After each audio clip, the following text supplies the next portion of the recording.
Bismillahirrahmanirrahim. Welcome to Nursing Lecture with Imtiaz. Dear viewers, in today's lecture we will discuss about the descriptive research design.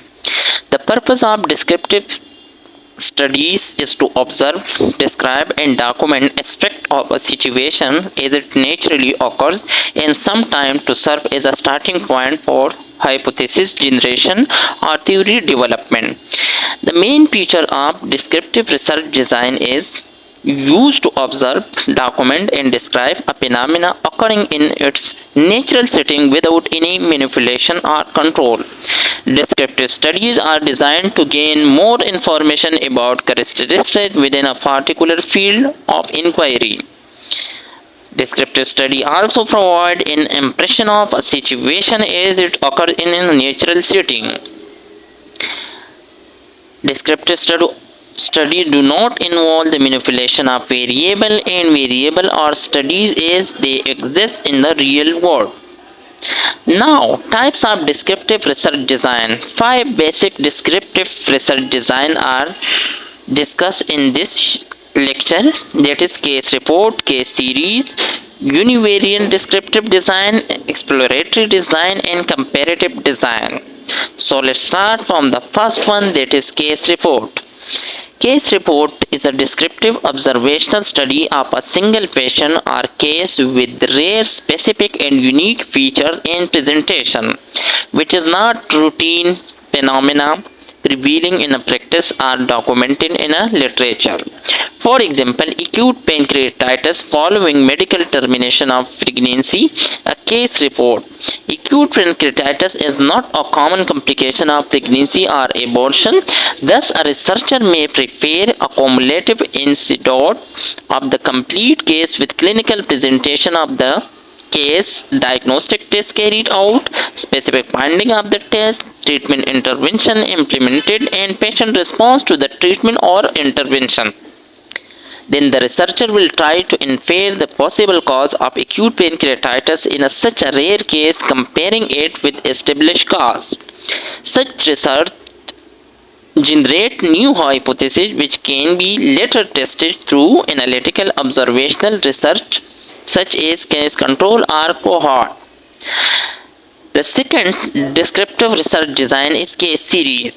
Case series is a descriptive observational study in which a group of patients with similar clinical presentation or diagnosis or who are exposed to a similar intervention are observed over a period of time. For example, the medical and ethical challenges of fertility preservation in teenage girls, a case series of sickle cell anemia patient prior to bone marrow transplant.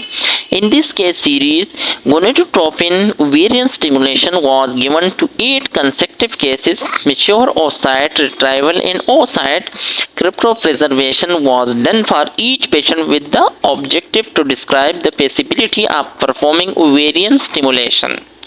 And the ethical challenges faced in teenage girls ages 14 to 18 years prior to undergoing bone marrow transplant for sickle cell anemia. Case series is the most common conducted researches available in our literature, but they provide very weak empirical evidence because of lack of true comparability of case and lack of control on the experiment. Thus, no causal inferences should be made from case series research about the efficacy of a particular treatment intervention. Case series are best sought to generate new hypotheses which later can be tested through analytical research including randomized controlled trial. Now, the cross-sectional study design. A cross-sectional design, it is a descriptive study of a relationship between disease and other factors at one point in a time in a defined population. This is the best definition of cross-sectional study design. Cross-sectional studies are known as prevalence studies or epidemiological studies in which the researcher collects data at a particular point of time, one period of data collection. Cross-sectional study analyzes data collected on a group of subjects at one time rather than over a period of time. Cross-sectional study design are designed to determine what is happening right now. For example, in a study on level anxiety experienced by a medical student on first day of their ward posting, the researcher interact only once to collect awareness related data from respondents. These studies are easier and more convenient to carry out. The defining characteristic of cross-sectional study are the exposure and outcome measured at the same point of time. The cross-sectional study design is equipped to identify factors that are associated with the health phenomena, but causality cannot be established without proper temporal order of exposure first and outcome later. Cross-sectional studies are relatively inexpensive and efficient for including potentially large number of subjects. They are also ethical in a term of typically involving minimal risk to subject. However, they are related if insufficient for studying rare disease in that an extremely large sample would be required to capture enough cases to support analysis.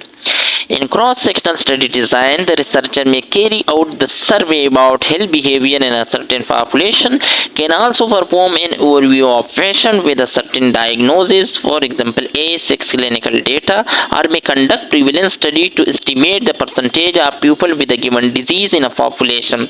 For example, a researcher is interested in assessing the awareness of swine flu among people of a selected geographical area. Furthermore, the cross-sectional study could be the following types, that is univariate cross-sectional study design and exploratory study design and comparative study design, which will be discussed in the next video. Thank you for watching this video. For more video, please visit Nursing Lecture with Imtiaz. Thank you.